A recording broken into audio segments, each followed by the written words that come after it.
Itu karangan cerita, semua orang bisa membuat karangan cerita. Udah, itu aja. Yang saya pertanggungjawabkan di atas Tuhan yang Maha Kuasa tentang kebenaran pernyataan saya ini, meskipun tanpa bukti, rakyat Indonesia bisa mengetahui bahwa pelemahan KPK dilakukan oleh Presiden Jokowi, kemudian dampaknya dituduhkan kepada PDI Perjuangan. Tapi bukan dari sini. Dan saya ngejar-ngejar, bukan itu. Tolong dilihat itu, dicek. Kalau terkait videonya Pak Hasto kemarin gimana Pak? Nah, ini lagi. Ini ya, supaya kronologisnya itu harus runtut dilihat. Karena ini kan zamannya keterbukaan. Coba dilihat tahun 2015. Ada inisiatif dari DPR untuk memasukkan revisi RUU KPK ke prolegnas. Coba dilihat lagi. Dan saat itu terjadi ketidaksepakatan antara DPR dan pemerintah, sehingga tidak jadi dibahas. 2016, 2017, 2018 juga ada upaya untuk melakukan pembahasan itu, tetapi juga tidak terjadi. Baru tahun 2019 masuk prolegnas karena memang semua fraksi yang ada di DPR setuju. Sampai pada akhirnya dibahas dan digedok di rapat paripurna semuanya atas inisiatif DPR. Udah, itu aja. Jadi waktu itu Pak Jokowi mengeluarkan surat presiden juga. Ya, surprise-nya itu kan itu kalau sudah semua fraksi menyetujui, semua fraksi di DPR setuju, ya presiden kalau tidak musuhan dengan semua fraksi dong. Politiknya harus dilihat seperti itu. Tapi bukan dari sini. Dan saya ngejar-ngejar, bukan itu. Tolong dilihat itu, dicek. Ada beritanya semuanya. Dan sampai setelah diundangkan, saya juga akhirnya tidak tanda tangan. Coba dilihat lagi. Nggak ada tanda tangan itu. Ya. Tapi kan aturannya tetap setelah 30 hari bisa berlaku.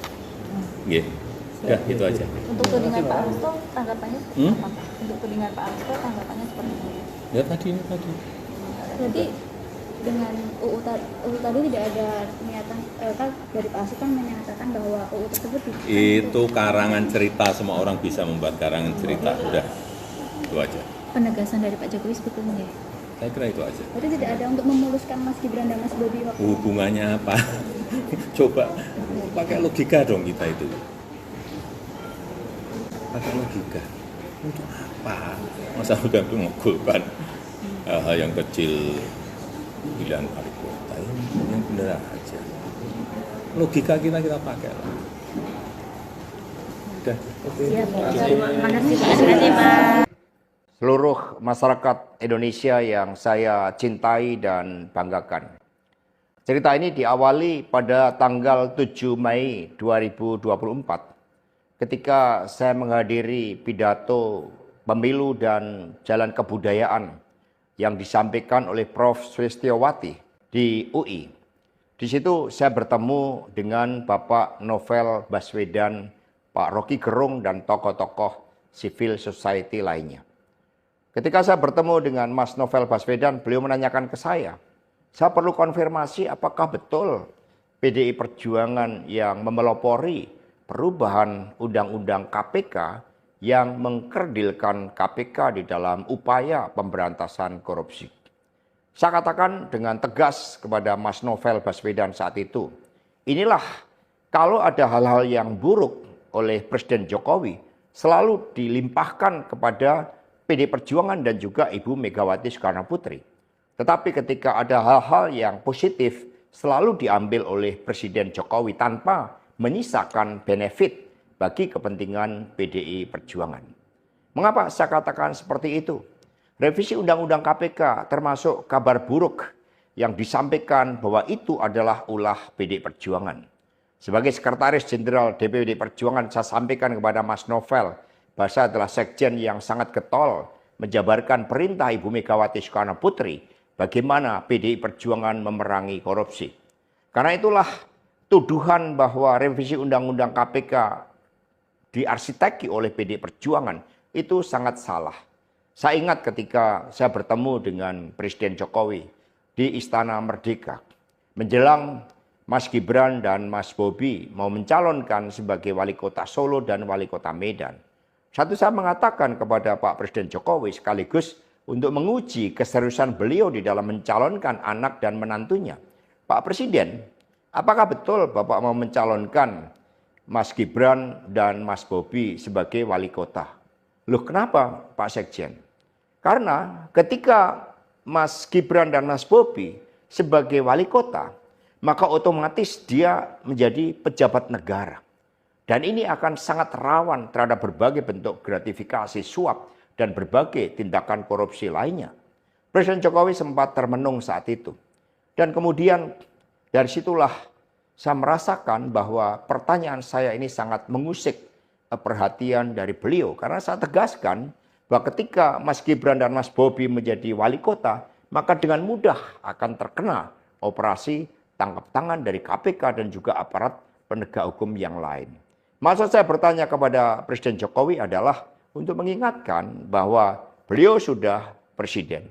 Buat apa kemudian anak-anaknya harus menjadi wali kota dan itu mengandung suatu risiko-risiko politik mengingat presiden juga berhadapan dengan begitu banyak pihak-pihak yang selalu mencoba berhadapan dengan Bapak Presiden.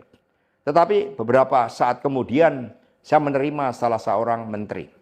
Dan beliau mengatakan kepada saya bahwa sudah mendapatkan arahan dari Presiden Jokowi untuk melakukan revisi Undang-Undang KPK. Saat itu dijelaskan berbagai pasal-pasal penting. Misalnya bahwa pimpinan KPK tidak otomatis bertindak sebagai penyidik.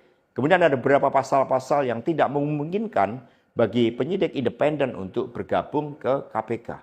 Berbagai revisi-revisi itu. Karena ini adalah perintah dari Presiden, maka ya saya sarankan untuk bertemu dengan seluruh jajaran fraksi di DPR RI dan coba menggalang atas perintah dari Presiden. Nah saat itu Pak Menteri yang menjadi kepercayaan dari Pak Jokowi ini menyampaikan bahwa kira-kira akan diperlukan dana sebesar 3 juta US dollar untuk menggolkan revisi Undang-Undang KPK. Dan mengapa berjalan mulus? Karena Presiden Jokowi punya kepentingan untuk melindungi Mas Gibran dan Mas Bobi.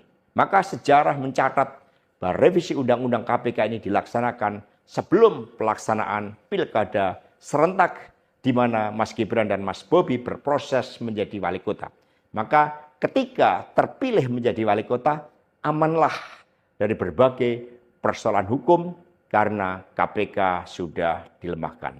Jadi dari keterangan saya, yang saya pertanggungjawabkan secara hukum, secara politik, yang saya pertanggungjawabkan di atas Tuhan yang Maha Kuasa tentang kebenaran pernyataan saya ini meskipun tanpa bukti, rakyat Indonesia bisa mengetahui bahwa pelemahan KPK dilakukan oleh Presiden Jokowi, kemudian dampaknya dituduhkan kepada PDI Perjuangan. Ini jawaban buat Mas Novel Baswedan.